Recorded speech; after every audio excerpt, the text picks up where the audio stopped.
তোদের চেহারা দেখে মনে হচ্ছে আজ নতুন করে বাংলা চুরি করবি। স্যার, গার্লফ্রেন্ডকে গতকাল থেকে এখন পর্যন্ত 109টা কল দিছি, তাও ফোন ধরতেছে না। বাহানা তৈরি করব কখন? তো গতকাল কি শিখেছিলাম? তেমন কিছু না, তাই আজ আসতে হলো। স্যার, আজ একটু বেশি করে শিখে দিন, যাতে প্রতিদিন এখানে নাচতে হয়। প্রতিদিন কি এক জায়গায় আসতে ভালো লাগে বলেন? মানে? আপনার কি প্রতিদিন শ্বশুর বাড়ি যেতে ভালো লাগবে? এটা কি তোদের শ্বশুর বাড়ি? হয়ে যেত আপনার মেয়ে আমার কাছ থেকে মোবাইল রিচার্জ নিয়ে অন্য ছেলের সাথে কথা না বলে আমার সাথে যদি কথা বলতো। হোমওয়ার্ক কোথায়? স্যার, এই যে হোমওয়ার্ক। তোরটা কোথায়? স্যার, হারিয়ে গেছে। কিভাবে? কোন মুখে যে বলি? যেই মুখ দিয়ে সারাদিন বক বক করো সেই মুখ দিয়ে বল। কলেজের সামনে যে বসে ফুচকা হলো, ও বলে ও নাকি আপনার মেয়ের বয়ফ্রেন্ড। রোজ আপনার মেয়েকে ফ্রিতে ফুচকা খাওয়ায়, শুনে মেজাজ এমন গরম হয়েছে আর এমন মার দিছি, মারতে মারতে আমার মানিব্যাগ হারিয়ে ফেলছি। ভালো করছিস। স্যার, 100 টাকা হবে, আগামীকাল দিয়ে দেব। এর আগেও তুই 2000 টাকা দান নিয়েছিলি, ফেরত পাইনি। স্যার, নেওয়ার সময় আমি বলছিলাম আপনার এই ঋণ আমি কোনোদিন শোধ করতে পারবো না।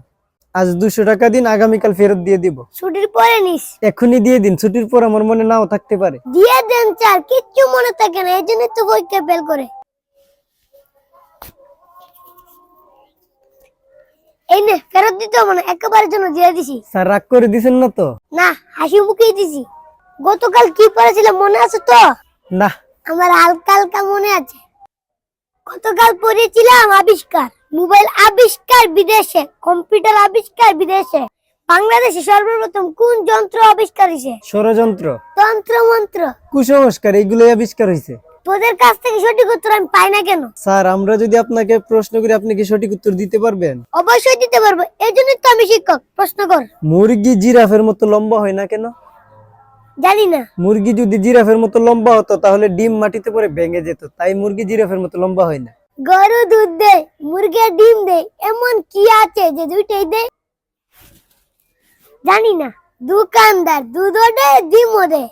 স্যার, বলেন তো নেতারা কেন সাদা কাপড় পরে? কারণ নেতাদেরকে সাদা কাপড়ই মানায়। জি না, দল বদল করলেও যাতে কাপড় বদলাতে না হয় সেই জন্য তারা সাদা কাপড় পরে। তোরা কি জানিস আমি কত প্রেসারে আছি? তো যান, প্রেসারটা মেপে আসেন, আমাদের কাছে অনেক সময় আছে। এক্সামের প্রেসার? তোর হাতের লেখা তোর বুদ্ধির মতো স্লো। আদি তোর আগে পরীক্ষার খাতা জমা দে। আগে তো জমা দিবেই, সে আগে নিজের খাতা লিখে তারপর আমার খাতা লিখে। এবার কিন্তু আমার খাতা আগে লিখবি, তারপর তোরটা। আচ্ছা। স্যার, এক্সাম নিয়ে একটা প্রশ্ন। কি? যদি কোনো ছাত্র ফেল করে, আমি আমাদের কথা বলছি না, বাই চান্স যদি কোনো ছাত্র ফেল করে তাহলে কি হবে? প্রিন্সিপাল স্যার বলে দিয়েছেন, এইবারে পরীক্ষায় কোনো ছাত্র যদি ফেল করে মারতে মারতে চাঁদে পাঠিয়ে দিবে। স্যার, চাঁদে পাঠাবে না মুনে পাঠাবে? চাঁদ আর মুন আলাদা? পুরোপুরি আলাদা। চাঁদ ছেলে মুন মেয়ে। চাঁদ ছেলে মুন মেয়ে, এটা তুই কিভাবে বুঝলি? কিভাবে আবার? আয় আয় চাঁদ মামা টিপ দিয়ে যা। মেয়ে হলে তো বলতাম আয় আয় চাঁদ মামি টিপ দিয়ে যা। আর মুনের কথা বলছেন, উনি তো আমাদের নতুন টিচার, যার সাথে আপনি গতকাল হেসে হেসে কথা বলছিলেন। আমার কাছে ছবিও আছে, দেখাবো? দেখাতে হবে না, আমার হাড় দুর্বল। ডাক্তার বলেছেন সবার সাথে হেসে কথা বলতে।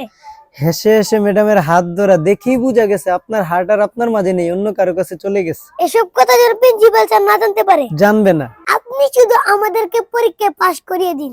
আর আপনার মেয়েকে ফোন দিয়ে আমার ফোনটা ধরতে বলুন।